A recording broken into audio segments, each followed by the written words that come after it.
What it do and what's going on, Washington Commanders Nation? It's been a long week and it's only Tuesday because our boys are struggling right now. We're trying to fix them. I'm going to have my guy, friend of the show, NFL insider, friend in real life, Lake Lewis Jr., joining me in just a second to just put together a plan. We're going to talk about the game on Sunday and Washington's plan to get this season salvaged if there is a way, because we are only 3-4 and there are still 10 games left in the NFL regular season. But let's get at it.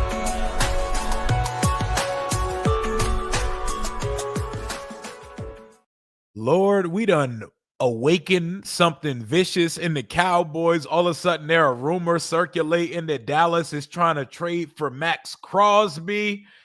2025, man. Y'all watch Monday Night Football yesterday. I watched a Detroit Lions defense coached by Kelvin Shepard that is completely depleted from injury and scheme up one of the better offenses in the league and force a multitude of turnovers yesterday. That's what it looks like when you have an innovative defensive mind. And while the Bucks didn't win, they did have their opportunities, and their defense did have moments in that game as well. Just watching Kelvin Shepard and Todd Bowles' defense, it makes you think, do we even try? Is there a plan? Like, does our defensive game plan have any wrinkles to it, or do we just go out there and pray and live with the results each Sunday? But how are y'all doing right now? How are y'all doing on a Tuesday afternoon? I'm sitting here watching teams league-wide deal with injuries and still manage to look like an NFL operation on Sunday.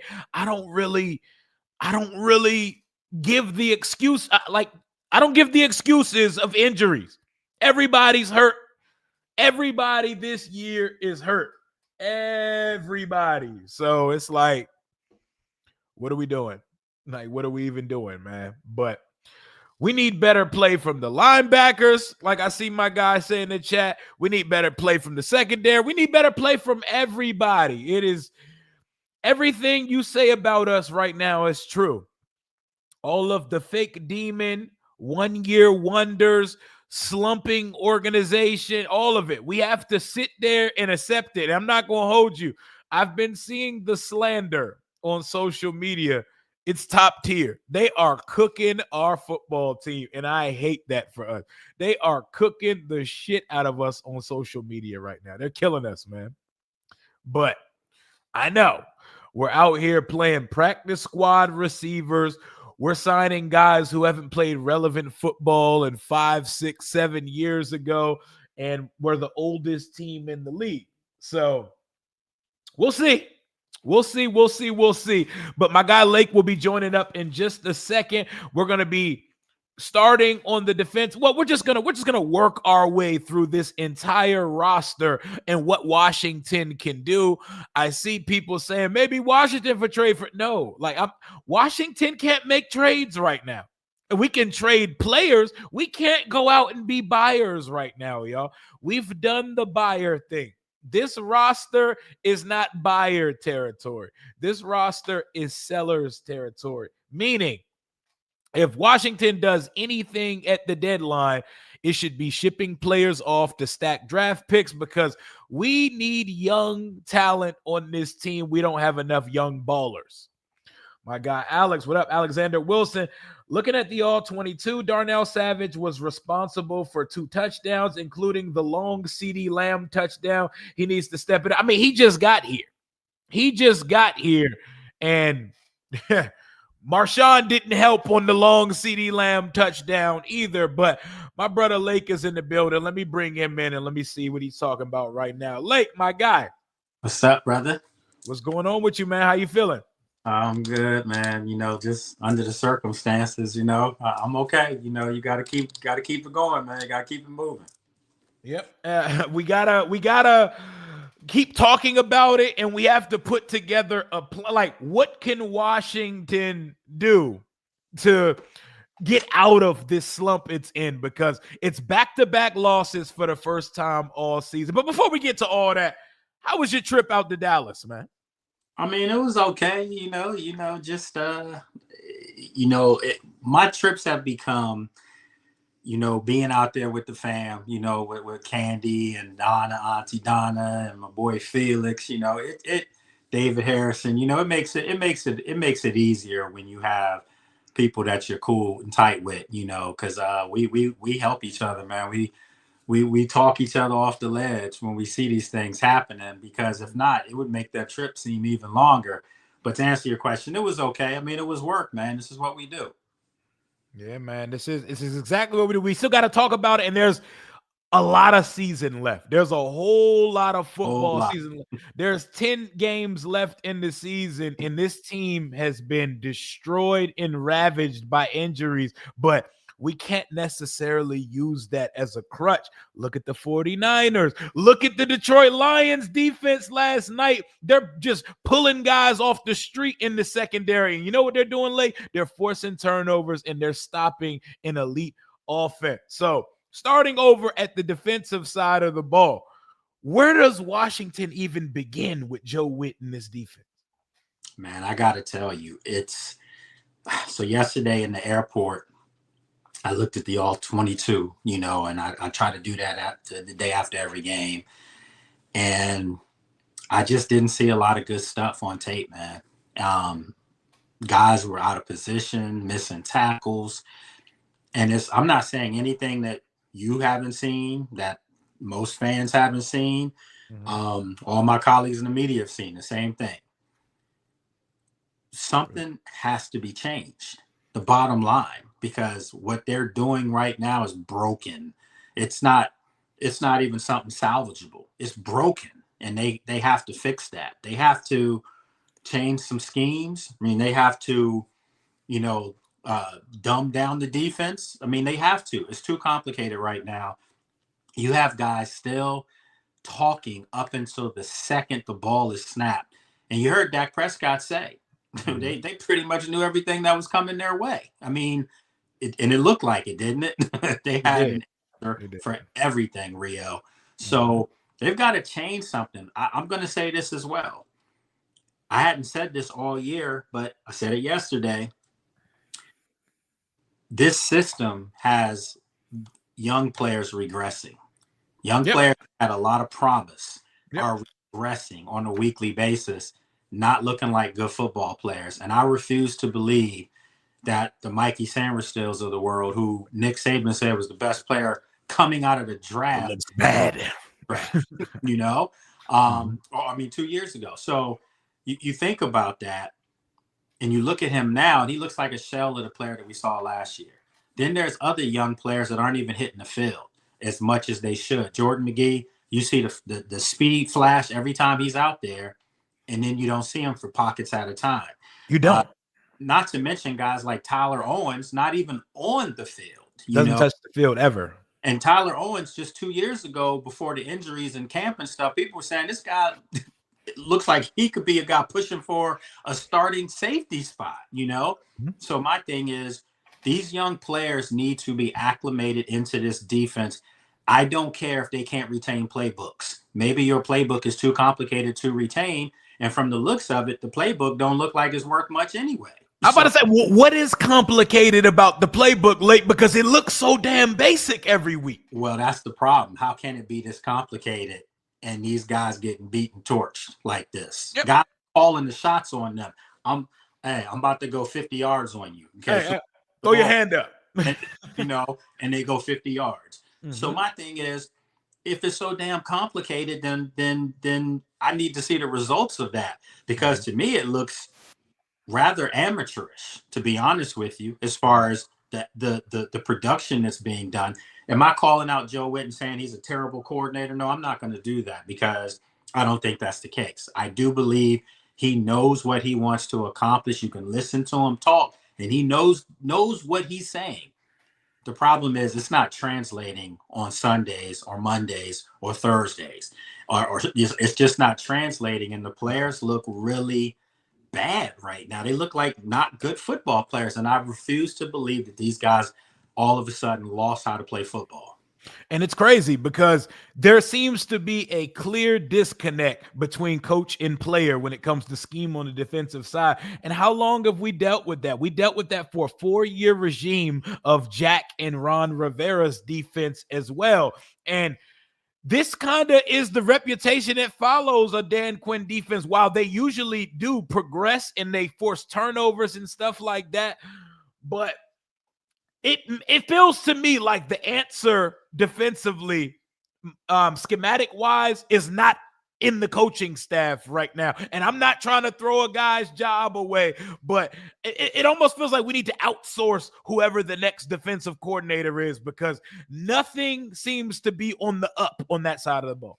Yeah, and that's the thing. If I saw improvement consistently, I thought going into from what I saw in training camp, and I think I'm going to have to start reevaluating my thought process from camp, because let's face it, you're going up against the same guy every day. You know what they're going to do. So maybe you look better than what you are. Okay.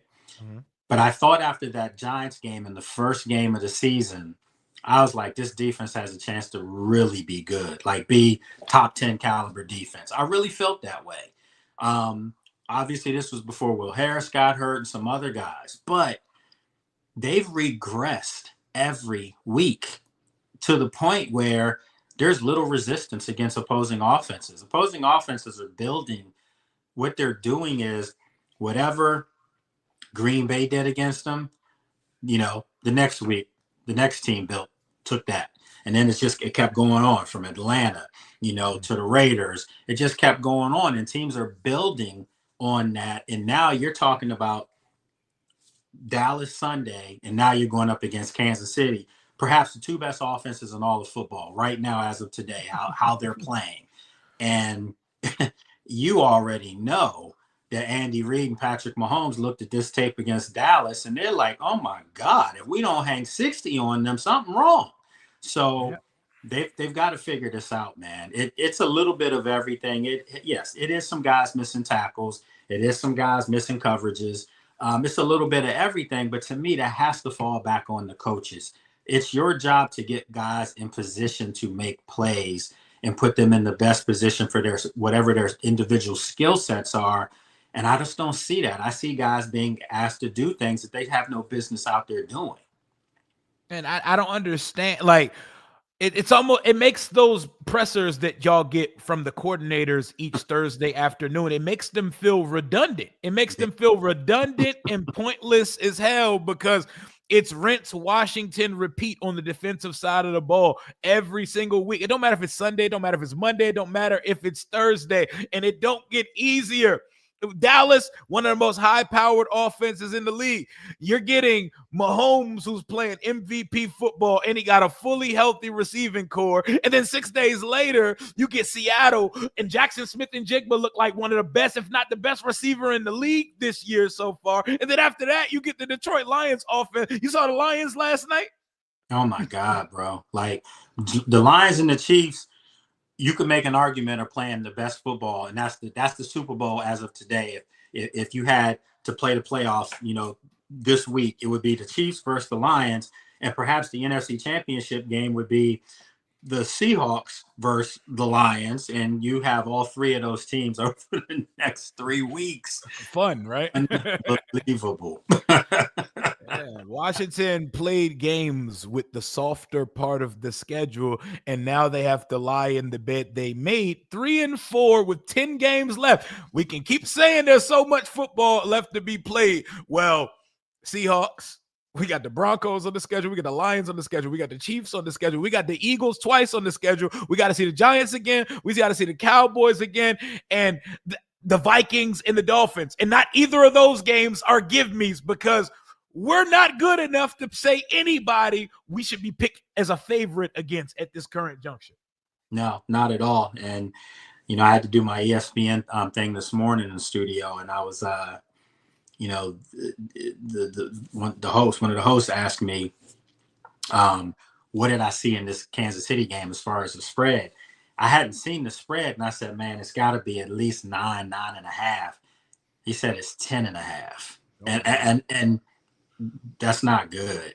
that's really not good. And that tells you that a lot of that, that momentum that was brought into this season is starting to wane, and people are starting to see that. I'm still going to say the season's not over. It's not lost, but it's on the brink of being lost. It's still relatively early. You're at the halfway mark pretty much. The next 3 games are going to determine the fate of this team before we even head and take a plane over to Spain. It'll determine everything. If they can come out of this stretch somehow 2-1, which doesn't look realistic, but let's say they can come out of it 2-1, over these next 3 games, then I'll have much more faith, because that means they beat twice 2 high caliber playoff teams. And that tells you that they still can play with these guys. But if they go out and have these efforts like we saw over the past 2 weeks, defensively, they have no shot to beat. It's going to get dark. None. Yep. Yeah, it's going to get dark real fast, and we're a couple losses away from you going out to Spain just to enjoy a trip. Just going out there for the vibes at this point. Hey, for Lisa, because it's real small for me on my screen to see, but she was asking as far as something about the brotherhood. And I do want to talk about that, Rio, because I'm not going to sit here and sugarcoat stuff, man. And I do want to ask a question about injured players. You know who was in the locker room after the game with crutches? Talked to him when he got off the team bus, and talked to him in the locker room.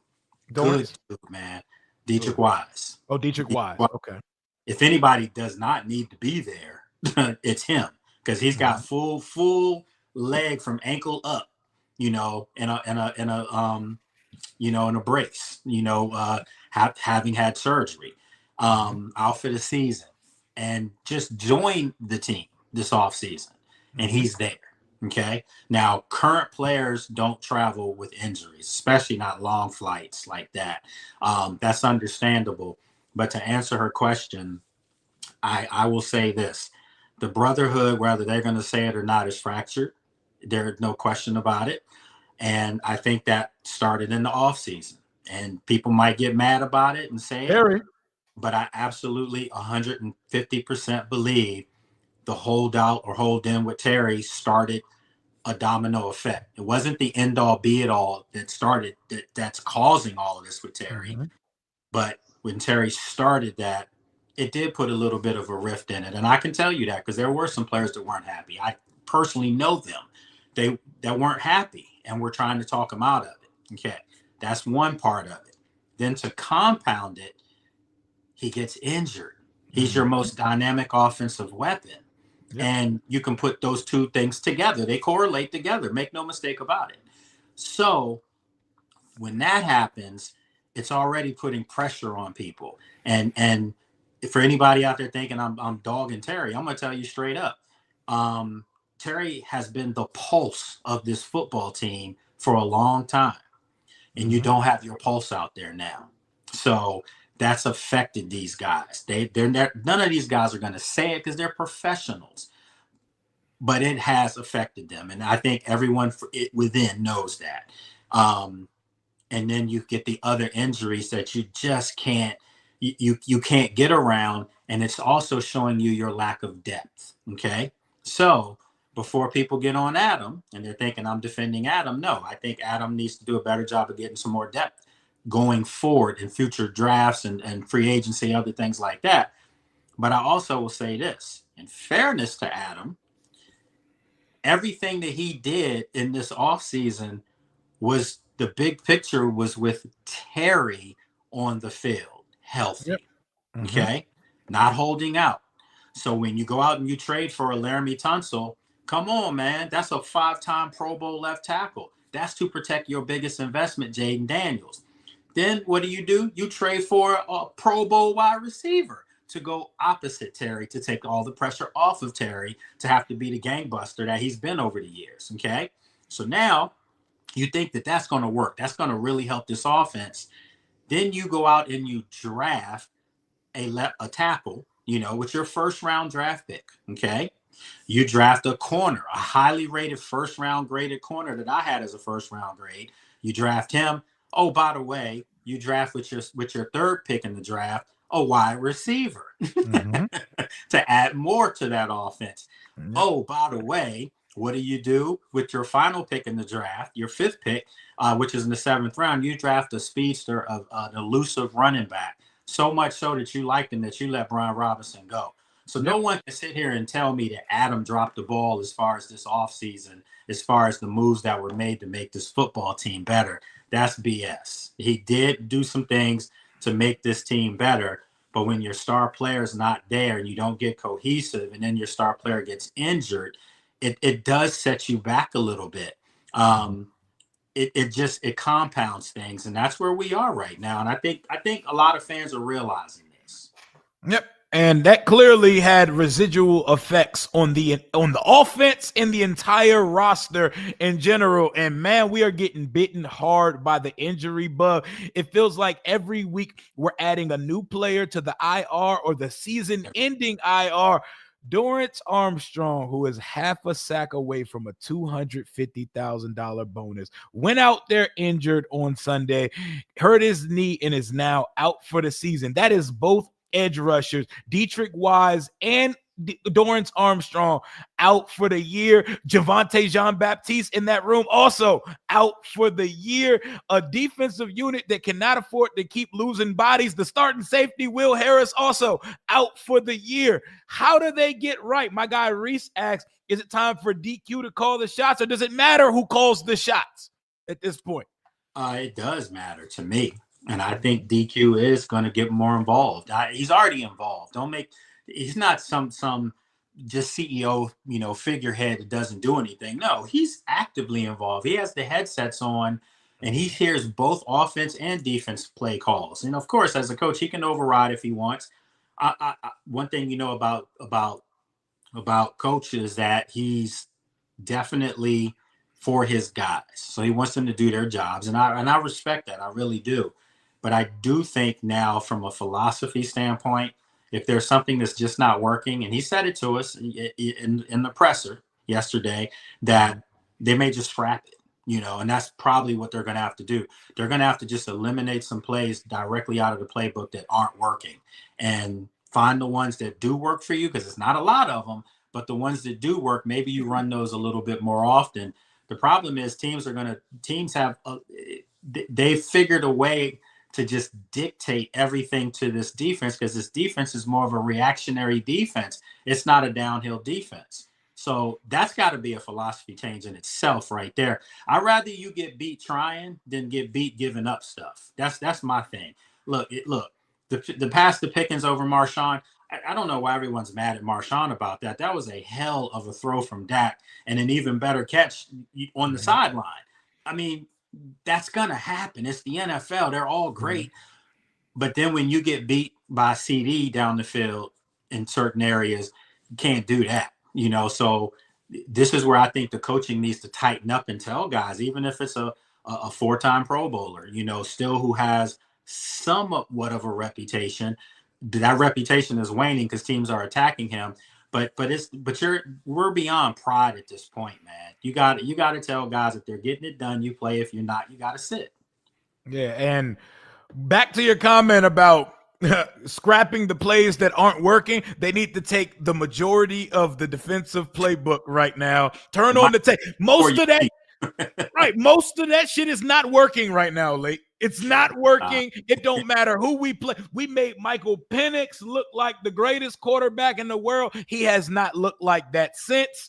And every offense, they're just going to watch the tape. We look like marks out there. People are picking on Mikey, Marshawn, and Quan and going smack at them because we have no game plan. We can't make adjustment. We don't even come out and do better in the second half. It's just one long continuous slump where we got to pray to hold a team to a field goal. This ain't even been versus break, Lake. That's what I'm saying, man. It's disheartening, to say the least, because I think anybody can look at this team and see that grit and fire and determination that they played with last year. Even in defeat, they went down swinging, last year. I don't see that now. I just don't. I see guys accepting their fate right in front of them And that's so eerily similar to what we've seen, before in the previous regimes. Like after a while, guys check out, they good with what's going on. I'm not saying this team is at that point, but I do feel like the lack of fire is just not there, and at least not visibly there, and they're missing that. And I do believe, again, the one thing that they're lacking that one guy that's a jerk, that's gonna go in there, talk trash to people who aren't playing well, tip some tables over, yell, do whatever. Hell, B mentioned me talked about that, and B said the same thing. They got too many nice guys. That's a figure of speech, and I know what he was saying. You want your team to have nice guys. That's what makes this team special, because they are good guys. But man, you need one guy to say, "Listen, this ain't it." And Bobby's the guy that probably could say it just from his body of work over his career, and get the respect of guys. And I'm sure, and I know he's done that. But I'm talking about a guy that, like, when they traded for Marshawn last year, I think that's what they thought they were getting. Guys were afraid of Marshawn when he got here last year. Like, they knew about him. They knew he'd throw the hands. They knew that. You don't see that stuff now with anybody. It's like they're accepting face down in the dirt, and that's just not cool, man. Yeah, Marshawn went from a once feared corner to he looks like a liability most weeks now. It looks like you're going to get one of two results every time two is in coverage. That's a pass interference or a deep play caught over him. It feels like it's one of the two, or we don't hear his name for the day because he's guarding some obscure receiver we never heard of. But as soon as a quality receiver steps in front of Marshawn, it's PI or chunk play. And we can't have that. We traded a pretty little penny to bring him here at the deadline last year. And I think of all the trades we've made so far, that one looks like a failure through 10, 12 games. Yeah, I think I don't know, man. I think it just probably needed to be mentioned and identified. What were they expecting from him when they got him? Were they expecting for him to be New Orleans Marshawn, where he was a lockdown corner? Because there's a reason why New Orleans may have made that trade, if that were the case, because you just don't give away lockdown corners. You just don't.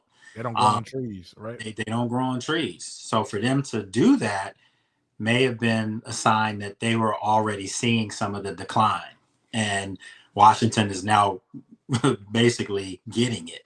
And again, I don't think Marshawn's having this horrible year that everyone seems to like. He's become the scapegoat for everything wrong with the defense, and that's not fair to him at all. I'll tell you that. It's a lot to go around. Everyone can share in this one. It's a lot. Marshawn's not, being ran up the middle on. Call it like it is.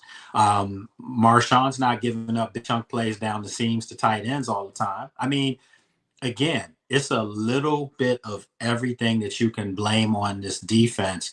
And for me, I'm going to say it, and I'm going to say it again. It's probably not going to be a happy thing up in the building with Coach Witt, but I think he's got to change some stuff. It's just not his scheme. Mentally, it may work to him, but physically, it's not working. It's just not working. And I don't think I'm making up anything here that anybody who's watching can say, "Oh, Lake on one today." No, man. You see the same things I'm saying. Defense is not working schematically. Yeah, you're just a little kinder to Marshawn than me. I mean, you're closer to the situation, so I feel you. But from where I sit, for what we traded for this specific player, that's your number one corner. That ain't enough for me. That's not going to get it. I think he's their number one corner now. I think their number one corner is Trey, and it should be. And the irony is, teams that come at they've been throwing more at Trey recently, but Trey will do something to make them not keep throwing at him. Do you understand what I'm saying? Yeah, so I know. Like Mikey, Sean, you got to give them something to get off your back. And when you're not doing it, they're gonna keep coming and coming and coming. And that's what I'm saying. I don't see the resistance right now. Yeah, he just doesn't look physically like the same guy. He doesn't look technique-wise like the same guy. And Marshawn, the problem is you could play Where's Waldo on Sunday. Wherever the ball is on a big play, number 2 is somewhere in the mix. You know, he's in the picture. Like it's like Forrest Gump. He just finds his way around all the important shit.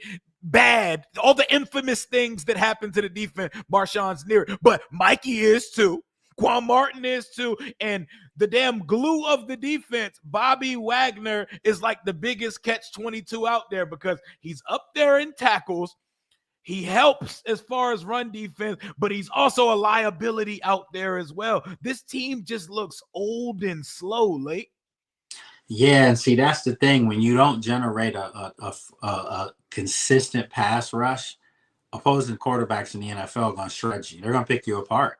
And they're playing against some elite quarterbacks now, you know? So, of course, they're going to be shredded apart.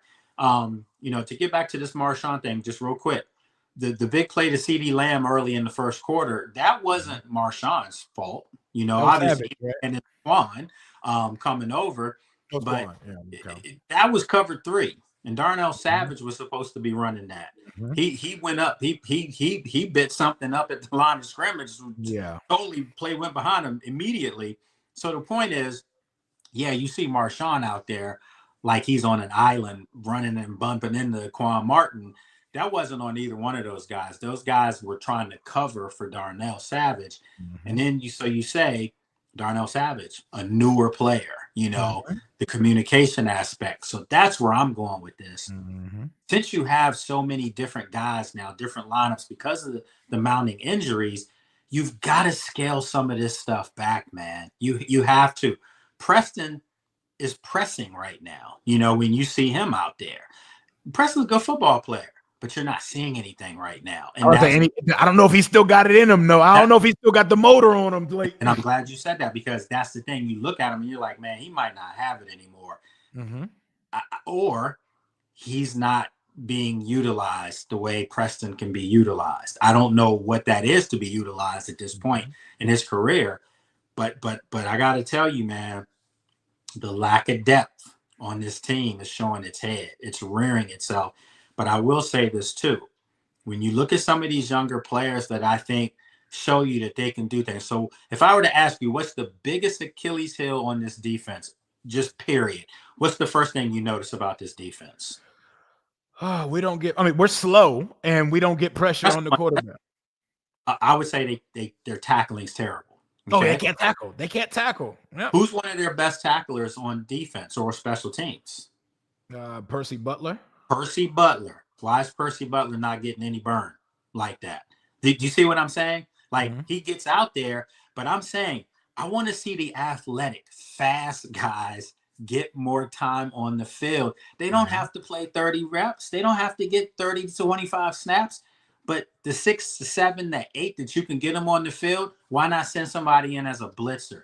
You listen, in that second quarter of that game, when they started showing that they were going to blitz, and obviously they did, and they would back out, Dak got rattled. Real talk there.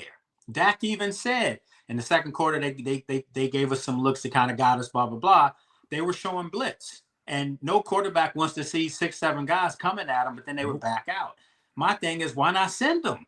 You know, why not have a Jordan McGee, a Percy Butler, some of your faster players? Get Kane Madrano in his uniform out there. Why not utilize the speed and athleticism of some of these younger guys to offset the slowness of some of your vets? I don't know, man. I can't answer it, but something's got to change. Something's got to change. The team needs to get faster. They need to remember how to tackle. They need to decide whether we're going to be a zone or a man team, and we got to learn how to be good at one or the other, because it looks bad either one that we're in right now. And we have to somehow manufacture pass rush with no Dorrance Armstrong, with no Dietrich Wise, and no Javonte Jean-Baptiste. Don't see it getting too much better for the defense with Mahomes, the Seahawks, and the Lions coming up on the schedule. But Dallas had their way with us, and we at least had the calling card earlier in the season that, hey, we got better versus the run. Not so much, Lake. Javonte Williams had 6 yards of carry on Sunday. And that's the thing, man. What's that? Like, okay, you're getting shredded in the passing game, but at least give me something in the run game. Stuff to Hey. stop it.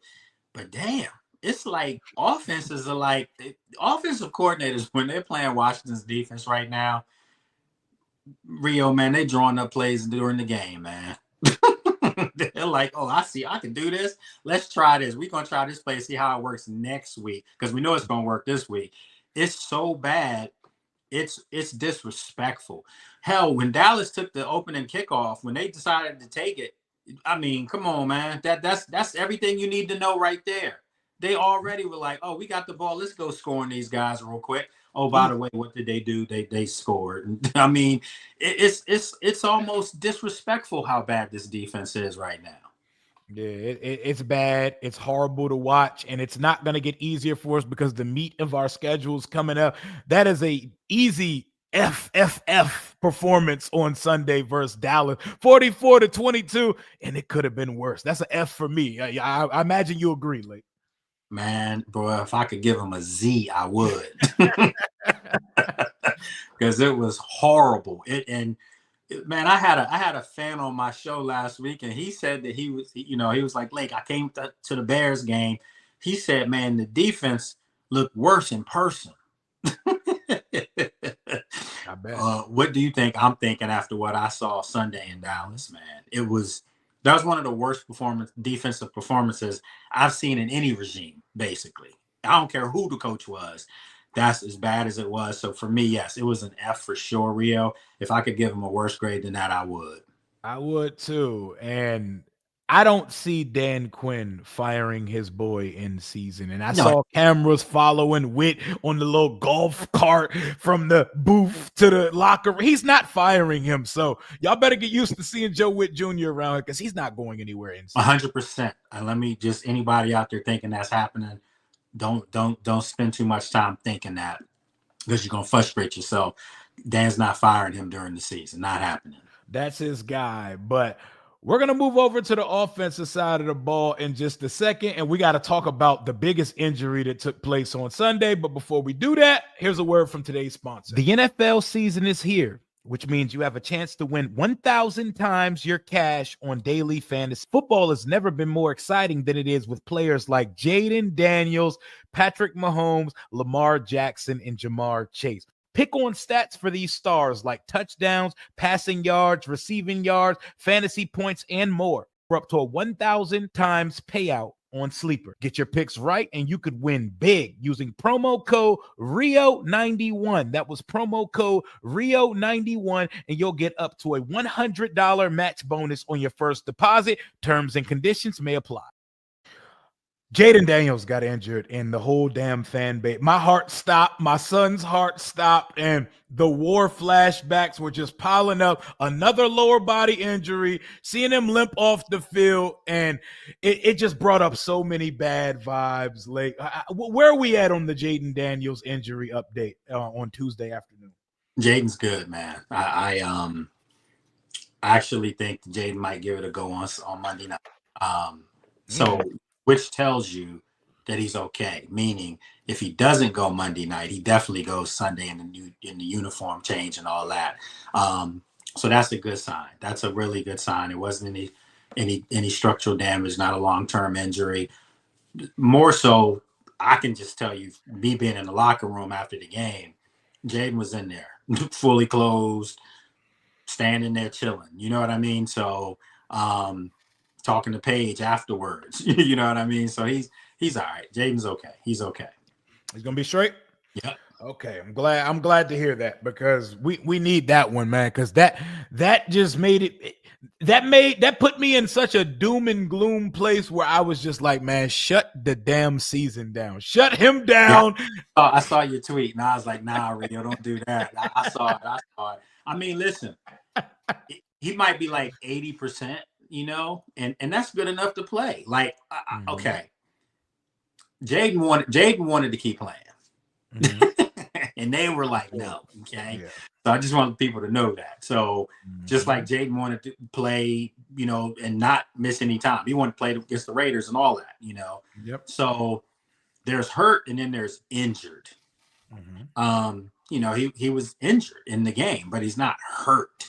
And I think knowing what's at stake and knowing who he's playing against, let's be honest here, man. When the NFL put this game together, it was clearly Patrick and Jayden. Okay. The NFL was probably licking their chops last year in the conference championship games, thinking you could have had a Super Bowl of Patrick and Jayden. Those didn't happen. So for 2 years to almost be robbed of that matchup, I'm sure people are hoping that Jayden can make it out there and play. And for my money, we'll know on Thursday. I think Thursday will say a lot to us as far as, if he does play, if he's out there at practice on Thursday, that's a great sign that he'll play, because you still have, Friday practice, Saturday practice, because the game's Monday. If he's out there Thursday, I'm going to tell you he's going to play. If he's not out there Thursday, they'll be touch and go to see what happens on Friday, and it could be a 50-50 thing. But to answer the big question, it's not anything season ending or it's going to cripple him or anything, nothing like that. So just a little tweak of the hamstring. They haven't even said the word strain or anything. They just said hamstring. And they won't. This team is very, very calculated about injuries and what we can say, what we can report. I mean, if you see a guy on the auxiliary field, you can't say what they're doing. Mm-hmm. But best believe if Jayden on that practice field Thursday, we're gonna let you know that he's out there. And I expect to see him, because I know the kind of competitor he is, and he knows that this season's spiraling, and he knows that he might have to keep that Superman coat on. It may have to. I was hoping he wouldn't have to, but it just seems like the only shot this team has is whatever Jayden can provide. And damn, life comes at you fast, Lake. Just a couple months ago, I was so excited for this game. It was Pat versus 5 on Monday Night Football. I'm thinking it's going to be 2 contenders going mano-a-mano, 2 MVP candidates going mano-a-mano. No. Man, damn, bro. I'm sitting here like, do I even want to go out there to Missouri, man? Come on, man. Go ahead and enjoy the atmosphere and the environment at Arrowhead Lake. It's going to be lit out there, even if it's one of those nights on Monday Night Football, because it could be a long night for Washington. But knowing how this team is, they'll probably go out there and play better, even if Jayden's not playing. But going back to Jayden for a second, it's very hard to critique him when he has no receivers, no real NFL receivers on the field. But he clearly, this year, the accuracy is not the same as it was last year. And it's hard to hold him to that because he's working with a new crop of receivers every week, and we've been shuffling the O-line around, but he's not hitting his spots and he's not hitting his reads with the same thoroughness as he hit them last year. So how do you critique Jayden in the midst of all the sucking this team is doing right now? I mean, he's been one of the few bright spots. I mean, regardless of what you say and say, like, oh, he's not having a good season, people are throwing out the sophomore slump. Just because the guy's been injured twice doesn't mean he's having a sophomore slump. In fact, when you looked at his numbers going into the Dallas game, he had like 30 less passing yards than he did at this same time last year in his rookie season. So he had 30 more passing yards, but he had 7 touchdowns this year compared to 3 at that point last year. So there's no sophomore slump. It's just the team as a whole. It's an organizational slump. Yeah, this team as a whole is not equipped right now for you to see how great and dynamic this young guy is. Because make no mistake about it, nobody who covers this and who's around it like myself and others are going to tell you that Jayden Daniels isn't the real deal. He's absolutely all of the above, but he needs some help, man. I mean, he doesn't have Terry. He doesn't have this most dynamic offensive weapon on the field, and they were poetry in motion last year. Yep. Late cut off for a second. While he comes back, he doesn't have his number 1, number 2, and number 3 receiver.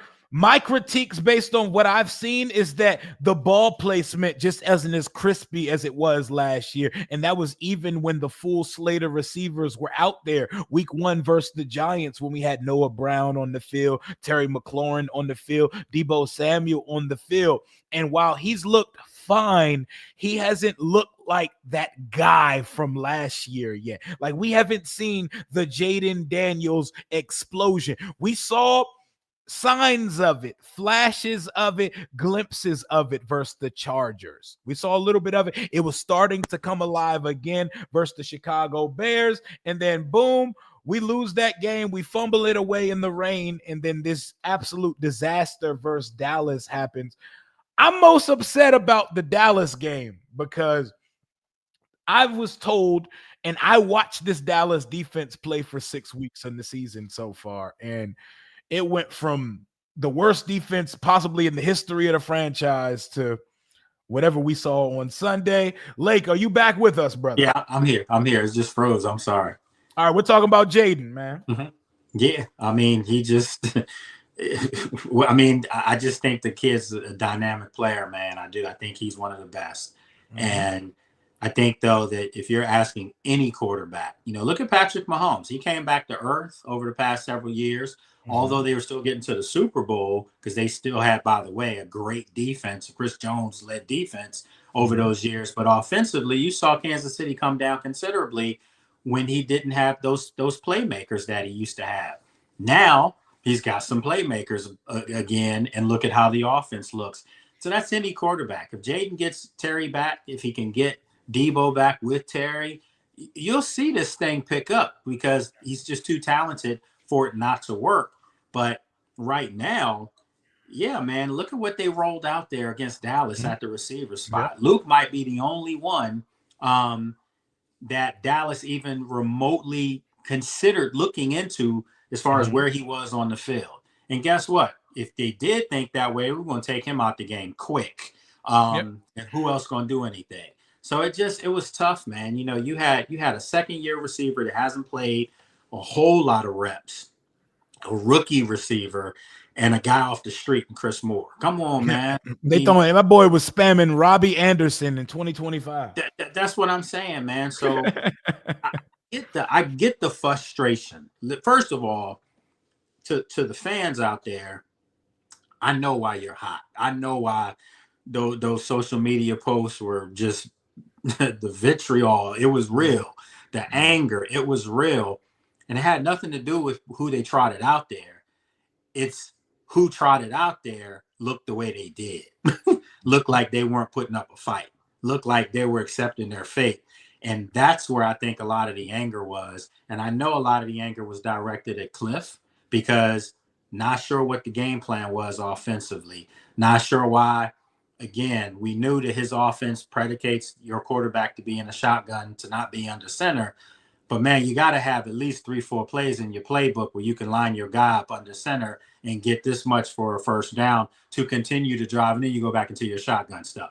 A lot of the anger from the fans was at Joe Witt because, once again, not just giving up touchdown drives. It's just that you're giving up touchdown drives on 3-play drives, 4-play drives, 75, 80-yard drives in less than 2-3 minutes.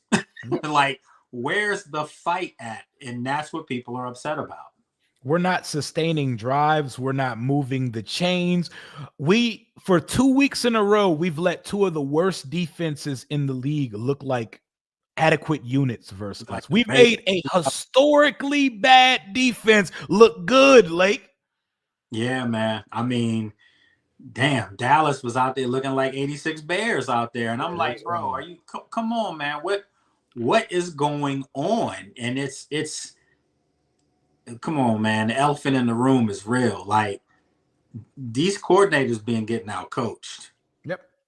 I don't think anybody in their right mind can say something otherwise. And, it's hard for me to say that knowing guys, but I have a job to do. And my job tells me to tell you the truth. And the truth is Dallas had these guys beat before they got on the field. They knew exactly what they were going to do on both sides of the ball. And not only did they do it, they did it to perfection. They looked like they were playing street ball out there. They looked like they just rounded up some of their best friends in the neighborhood, went to somebody else's neighborhood, and just dominated them. You know what I mean? It was effortless the way they were moving up and down the field on both sides of the ball. It's crazy. I don't understand what the plan is. Like, we can't run on them. The O-line is getting whooped up front. the receivers are either dropping passes or Jayden's throwing it behind them or over their head. There's no cohesion. There's no timing between the guys. Bill Krosky-Merritt has not been able to get his shit off for 2 games in a row. Since the Chargers game, we have had no run game.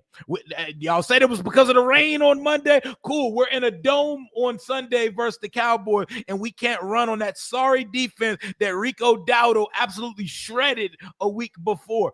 What is the excuse? The run design is bad. The passing concepts are bad. The quarterback doesn't look like himself. And just to critique Jayden's biggest thing to me that I've seen is Jayden never makes the right decision on the read option. Jayden, the decision between reading the end, whether to keep it or hand it off, he gets that shit wrong like 7 out of 8 times a game. And we got to work on that because there be some stuff we leaving out there. Yeah, there was a couple plays that clearly were left out there. And then there were some plays that were easy throws for him to make. Luke was open a couple times right in front of him, and he just didn't go to him. And you don't have to get a big chunk play all the time. I know Dallas was making it look like you can do that because that's how easy it looked. But that's not Washington's offense. They have to scrape and claw and do everything right to have success.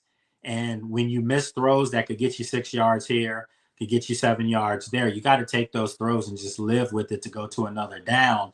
So yeah, it's got to be something where collectively they all come together and there's no hero ball trying to be played. But they've got to all look themselves in the mirror, man, and ask what can they do to get better, because you never want to think that some people had some success and they feel in themselves. And I'm not talking about Jayden on this one. Everything he's got came to him and he earned it. Oh yeah. But there's some other younger players that just don't look the same from last year. And I don't understand how in your set. We lost Lake again.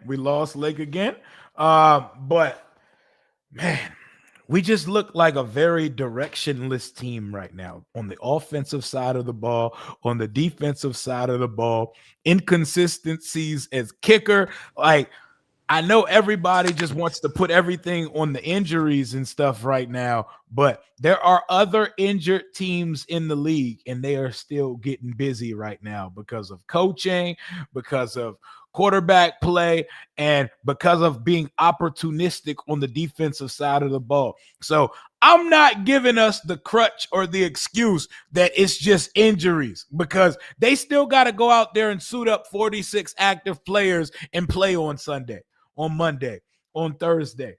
And what we did last year put us in a position to be in a bright lights, prime time schedule. So we're not able to get away with anything. So everything that we're putting out there on the field, they're seeing it. The whole world is seeing it. We can't duck the smoke. The bright lights called on us. The bright lights probably want a refund from us this year because we ain't cashed it. We about to go into Monday Night Football with maybe our starting quarterback on Monday. Lake, we good, brother? Yeah, man. So somebody keeps calling and it's like knocking my audio off. So it's good. Just let them know, stop calling me. Yeah, put that thing on D&D, man. We almost got this thing finished up. So if they want to put together an offensive performance, because no one should be talking about Cliff getting no head coaching job in college or in the NFL right now, because this unit looked kind of lost. The strength of the team's supposed to be the offense, Lake. It don't really feel like there's a strength to this team right now. It feels like we're playing identityless football, and we're just trying to see what shakes on a Sunday, Monday, Thursday afternoon, evening, or night. But are they going to get any healthier on Monday? I mean, maybe Debo. Maybe Debo. Oh God. Maybe Debo. Maybe you get Debo back. I'd be surprised if Debo doesn't play on Monday. I really would. I think Debo and Jayden going to talk to each other and try to give it a go. That's just me. They know they better make a blood pact to play on Monday. You know what I'm saying? They know, they clearly got to know what's at stake. You know, maybe the team keeps them out because that's what happens. The team is the ultimate decision maker. And I know Jayden will want to play. I know that. I can tell you that right now. He's going to want to play. But will they let him play is the question. You know, sometimes you do have to save athletes from themselves, but the last time I looked, all the GOATs, all the greats, nobody's keeping them out the game. Patrick Mahomes has played many a game on high ankle sprains, low ankle sprains, just you can't get that kid out the game. So I'm sure Jayden is going to try to duplicate that. And yeah, so hopefully Debo can come back. That would be a huge, huge boost for their offense. Because Cliff could get back to maybe doing some of the stuff that he does to mix things up. But as far as Terry, I don't know. I said it on your show last week. I didn't see him playing these next 2 weeks. I just didn't. And I think if he does not play Monday, then again, like we said last week, shut it down. What's going on here, man? Like, this is real now. Like, what's going on? Because at the end of the day, if Terry were to come back, let's just say he came back this week and gave them something and they won. Okay, now you feel better about yourself. You're back to 500. Okay. But if he doesn't play and you lose, and then he comes back and plays next week and they're 3-5, like at what point are you saying to yourself, we still in this thing? You know what I'm saying? So it's got to be like we keep talking about how they have to win 2 out of their next 3 games to have a season that's probably going to be manageable to do something. If Terry's not part of this during those 3 games, you got to shut it down. You just got to shut it down. Yeah, man. This was always the game I had circled for Terry to come back. And if he doesn't, are we going to see a full practice from Terry this week at least? Well, see, that's the thing. We haven't heard anything yet. And, so we're off. Obviously, we were off today. It's Tuesday. That's NFL day off. But because we play on Monday, and I kind of, not we, but because Washington plays on Monday,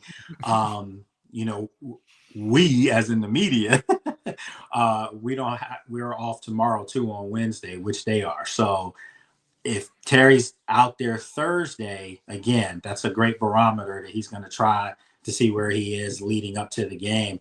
If he's not out there Thursday, it's just going to be a lot more questions that are going to be asked. Where's Terry? What's going on? If he's not out there Friday, then there's no shot he's playing on Monday. So the next 2 days of practice will determine what's going on there. But I know if he's not out there, it's going to be a barrage of questions like, what's going on with Terry? Like, quad injury, is it something else? Is it a hip? Because that's what I've heard. So, is it something else? Like, what else is this thing? Sports hernia. There got to be something more to it, right?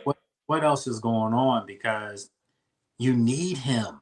And it's no use in dancing around it. You need him. And if he can't come back and play, then you just shut him down and get him right for next year if he's here. So you gotta start posing all those things. Man. 17. They gotta put him on the IR if he doesn't play this week. So it comes to did Team Terry and did the team get it wrong by not getting a surgery when he went to get all of those 2nd and 3rd and 4th assessments on the injury? See, to me, I personally feel like yes. That's me. I feel like when it happened and you knew he was going to miss some time with it, I mean, we're not talking season-ending injuries. Or that's what I want people to understand. When I say shut it down, 4 weeks minimum. When I said that last week, I'm talking about 4 games. Shut it down, and not even have a question weekly. Get them right, because you said the same thing about Noah. To get him right. Mm-hmm. Terry is more valuable. So you needed to do that to get him right. So when you get into the meat of this schedule, your guy can be back if he were to able to come back. So now, man, it just has this feel to me of he'll give it a go. And you don't wish that on anybody, but you could just easily see it going sour again. And then you're going to have to shut him down. So maybe that was some mismanagement. I don't know. It just there's nothing that's making sense this year as far as the way things are being handled and maneuvered. It's just not making any sense. Yeah, it seems like we've been drained of all of our superpowers. We're not managing the time correctly. We're not 4th down demons. We're not aggressive no more. And Dan told us all off season, we're still the hunters and not the hunted. We've been the hunted. We are not hunters anymore. We are not attacking success over this shit no more. Teams got traps all over the field for these jokers. They know they're gonna get something to eat. So You got to come out of that. And that's the thing that I think is more alarming to everyone who supports this outfit is they just don't look like anything like this team was last year. That fight and that brotherhood and that grit and that chanting in the locker room afterwards, I don't see none of that. I don't see it. When they come out the locker room after these games, guys ready to get on the bus, man. You know what I mean? It's just, even when they come in, it's just not the same. Guys would look at you last year and smile, and what's up? Like they knew they were about to go to work. Now it's almost like guys are trying to stay focused and look laser serious, but it's just not there, man. And you know what? I told friend of mine yesterday, could this be their Cincinnati game coming up? Could this be the game where nobody was expecting them to go into Cincinnati and beat it at that time last year, a Cincinnati team that was that hadn't won a game and was desperate coming home Monday night? And what did you see? You saw the coming out of Jayden and Terry. You saw that together. It would be so fitting if Terry could play and Debo's back and Jayden has one of them games to remind people, do not forget about me, and to do it at the highest of stages and do it against a legit front-running Super Bowl caliber team. That would be the wake-up call for this team to go forward now and play ball. But man, that sounds real good, doesn't it? And I think you and I both know that does not look like the scenario that's about to unfold. But listen, I mean, that shit sound like music to my ears right now, because what do we have to stand on, right? Like my boy just said, we're calling timeouts as soon as halves start, Lake. We're burning timeouts with 13 minutes on the clock to start a half. It's crazy. God, I was like, what are you doing? And then every time you get anything that makes you feel good, you go down and score. Now I remember telling Candy next to me in the press box, I'm like, they're going to mess around and get the ball here before halftime, and they're going to score. And if they do score, this is the game we on. Mm-hmm. Yeah. They even 27 seconds left. They could. 40 seconds, man. That's what I'm saying. And watching that live with my son, I kept saying, okay, we scored. We get the ball back after half. It's a one possession game. Here's the thing. They're going to get points here, but if they get 3, it's still a one possession game. It's still an 8-point game. What I said, if they kick the ball out of bounds and Dallas gets it after 40, all they got to do is get one first down and your boy can kick the ball from damn near on the other side of the field. By the way, that 61-yard field goal was uber impressive. It was an extra point look, like the way he kicked that. That's a kicker, Lee. I mean, that's a kicker for sure. That's a real weapon for you. Better not be, Cowboys need a field goal to win a game at the end. They might try that joint from their own 40. But that's what I'm saying, though. You're right. I said even at worst, if Dallas gets a field goal, it's just a one possession game at this point. Washington is right there, and they have not played well. Boom, Dallas goes right down the field and gets that touchdown. And you knew at that point they're not going to be able to overcome this. Yeah, the air was all out of the balloon at that point. And what did we do? We came out driving, and then Jayden immediately gets hurt to start the second half. And it felt like Thanksgiving 2023 all over again when they were eating turducken out of the Salvation Army bucket on Thanksgiving versus the Cowboys when Howell was at quarterback. It felt like a feeling that I'm too accustomed to, Lake.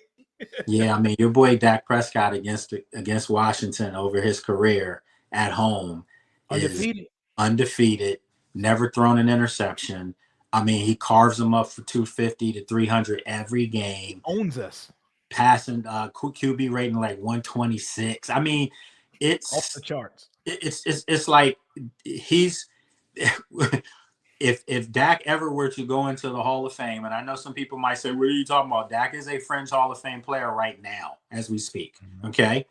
If Dak were to make it into the Hall of Fame, he might have to have embroidered inside the jacket. Commanders. Oh God, because we sent him there. Because bro, he's torched these dudes like with little resistance. So something's got to give, man. Like Rio, I wish I could tell you. I wish I could come on here like last year. We was nailing that every Tuesday predicting wins. But people like said they're not going to even ask me to make a prediction because I don't want to have to say, nah, bro. It just sucks. Like, not to mention, we're going to be on divisional hard knocks in December late. I'm looking at the lay of the land in the NFC East. Jalen Hurts and Dak Prescott are playing MVP candidate football right now, and Jackson Dart is probably the offensive rookie of the year. That's what we're looking around at right now, and we're looking like the ugly stepchild of the division because the Giants did give up a historical comeback in the fourth quarter. They look better than us right now. Yeah, and I was just about to say, the only thing that you could take away from this weekend that made you feel, just this much better was that Denver came back and beat the Giants. Okay, because had the Giants won that game, guess who's in? You see where I'm going there. Yeah, you start talking about Washington might be the worst team in the division, at least at the moment. Do I think they're the worst team in the division? No, I don't. But I'm not saying that with a lot of conviction right now. I'm gonna just tell you that, bro. They got their work cut out for them. I would like to think again, Rio. Maybe on your show you start saying it. This got to be their Cincinnati game from last year. This got to be the game where they quiet the naysayers, do the impossible, beat a team that they're 10.5-point underdogs against.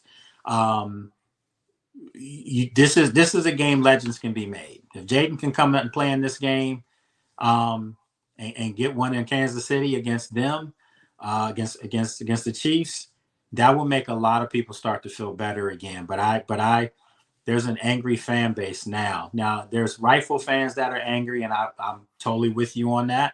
Mm-hmm. And then there's some fans that are over the top angry, and that's you've ruined my life, and I can't believe I put this much faith in you guys. I mean, stop, man. Stop. That's too much. It's a part of fandom, though. Fan is short for fanatic for a reason, and fans lose our mind. We've been through a lot over the last 25 years. So listen, hey, man, as much as I say to fans, you guys have been through a lot, I've covered that stuff. So imagine me having to deal with it on a daily basis in practice. Right. Yeah, man, you're talking about having Pepto-Bismol in your bag. But now, this doesn't feel like that. This feels like a team that's in their own way right now that can turn things around. They're possibly able to, but we can't keep saying that each week. That's where we are now. We're at, if you're going to do it, you better do it now, and you better do it against some real Super Bowl caliber teams to show that you are what you think you are. Because right now, I don't think this team knows what they are at all. They have no identity whatsoever on either side of the ball. They're just out there winging it, and they've got to figure something out. Yeah, man. It's man. We're not right on either side of the ball. Meanwhile, everybody else in the division is starting to get their lives together in a sin. I see people in the chat telling me, Rio, why are you saying Hurts? Because Hurts has 16 total touchdowns and 1 interception, and his team is 5-2. That is what constitutes as an MVP candidate. You got to turn your bias off sometime. And y'all know what Dak is doing over there. So we can't hate on that, y'all. They shining. We're not over here. Nothing's working for us. You could make an argument for Sam Darnold. You can make an argument for Baker Mayfield. Mm-hmm. You can make an argument for Matt Stafford. I'm talking about just NFC Dak, for Hurts, all of that. Yeah, outside of Hurts and Dak. In Detroit, you can make an argument too, for Jared Goff. So listen, man, this is real. We knew it was going to be tough. Everyone knew it was going to be tough with the schedule. Mm-hmm. I really felt like this was a Super Bowl caliber football team before the season started. I truly did. And, if you're asking me now, they're a Super Bowl caliber team right now? No, not at all. No. No. Off team right now. Maybe not. But a lot can change if you can do the impossible and pull out something miraculous against the Chiefs. Because if you can do that, you'll feel better about yourself coming at home to play Seattle, although Seattle's playing really well. You'll feel a lot better about those next 2 games at home that are coming up against some super heavyweights in Detroit. I mean, they're just mauling people. Yep. But you'll feel better if you can go into Kansas City and do it. I just would like to see them play a close competitive game against Kansas City. That would be a stepping stone for them right now. That's where we are back to moral victories over here. Yeah. For real, I don't expect to see Jayden, Debo, or Terry play on Monday. So if I could get 2 out of those 3 names I just said to play, that's a victory for me because the season is kind of on the line here. You lose this game, you drop to 3-5 with the Seahawks, the Lions coming up. It could get ugly real fast, and we could start playing tankathon and looking at the NFL mock drafts and receivers, edges, safeties, and corners for the 2026 class really fast. I'm not asking for a victory yet because I don't even know who's playing on Monday. I damn sure ain't predicting a victory versus the Kansas City Chiefs, but if I could get 2 of 3 playing on Monday, Terry, Debo, and Jayden, just give me that. And I think it's going to be Jayden and Debo out of those 3 because I don't see Terry touching the football field anytime soon. Yeah, I agree with you. I think, in a perfect world, Jayden and Debo play. In a perfect world, Terry's playing too. But I think in a realistic world, it would be Jayden and Debo. And I do think that they're going to try to give it a go. Like I said, we'll have more for you on Thursday from practice to know exactly what's going on. But you're right, Rio, man. I know those guys being the competitors that they are, know that their season's on the brink here being over. And if they can do anything to help, right the ship, so to speak, then that's what you do. But it's going to be a daunting task because Kansas City's playing the best football, maybe outside of Detroit, but Kansas City's playing the best football in the league right now. And they're healthy, and they got speed racer Rasheed back. Worthy's healthy, and that offense is full go. And Mahomes is putting up some numbers right now. So buckle up, Washington. Are we back to moral victory Mondays? We're going to see. I'm not predicting a victory. I know Lake not predicting a victory, but we got a couple days to find out who's going to be playing on Monday. Washington's got a lot to work on. This is the official code red game of the season, and it couldn't come versus a harder opponent. Yeah, man, this is the one they got to have. And I mean, we've been saying that for weeks. They got to have this one, got to have that one. But you go down 3-5 one a year after this game if you were to lose. With the Seattle team coming in, it feels like they're one of the better teams. And then Detroit, of course. Hell, I wouldn't even put nothing past the Dolphins in Spain at this point. Right. So you just got to find a way to win. Every team is immune in the NFL. Even the Kansas City Chiefs are too. Every team can be had. And we've seen this year might be the most parity-driven league that I've ever seen in the league. So on any given Sunday, you can win, but you got to give yourself chances to win by playing better. And that's the hard part for me to get my head around right now. Do I have enough confidence in Washington to play the type of football that we expected them to play? The answer is no, not right now, because we haven't seen it. Desperate times call for desperate measures, and boy, are we going to need some desperation on Monday night versus the Kansas City Chiefs. Man, I don't know how this team gets it done, but this is the type of win. This is the type of win that could turn a season around. This is the type of win that could galvanize the locker room. 100%. If I'm Coach Quinn, I know you got to take each game one game at a time, but I'm driving home in their ears and head over and over this week. You can win. You can go into Kansas City and do the impossible. I wouldn't even use the word impossible because I don't want them thinking it's that kind of a mission. Just tell them you can win this game if you play your game, if you do what you're capable of doing, and then you hope that they can go out there and actually believe that and do it. But I agree with you, and I keep saying this could be their Cincinnati game. I know it's a little bit later on in the year, and that was week 3 last year, if I'm not mistaken. But if you can do it in week 8, so be it. That's what you got to do. And they're gonna need this. They're gonna need this on a lot of levels, not just to give them their 4th win, but they're gonna need this to prove to themselves that we are a good football team. We just haven't shown it. And now we have a chance to build off this. So it could be a building block one, or it could be knock the rest of this mess down type thing. Man. So I know you have to talk to these guys in the locker room and stuff, so you can't really put a name on this or anything like that. But should Washington consider being sellers at the deadline? Because they damn sure can't be buyers at this point, because we need to draft players and we need picks to do so. Should Washington be trying to sell off a couple guys at the deadline?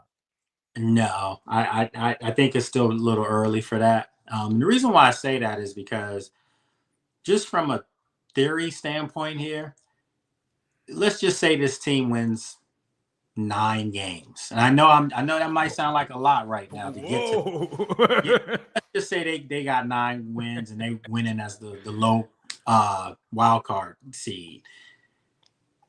You have Jayden. And you just never know what you're going to get, man, as far as the sheer dominant player or just a really good player, which you normally do get. But I'm talking about that guy that goes to a whole nother place. People aren't going to want to see that in the playoffs. That's a dangerous out right there, you know. But you just got to get to that point at this point right now, and it just doesn't look like that's happening. But again, I just say that's why I wouldn't be a buyer right now. I mean, a seller right now, because you're going to need some of these guys, especially with these injuries that you had. But if the deadline was 3 weeks out or something like that, then I would say absolutely. If they have another loss or 2 hung on them, then absolutely I would be doing that. I'd be calling. I mean, deadline, what, the 5th of November? That's perfect timing. So it's two more weeks. So if you lose bad on Monday night, yeah, then you might have to reconsider that. And then if you come back and then you lose to Seattle at home, yeah, I'm picking the phone up and I'm asking, what do you want? Who do you want? And this is what I want draft compensation for it. Yeah, I think at that point you have to, because they are down draft picks for sure.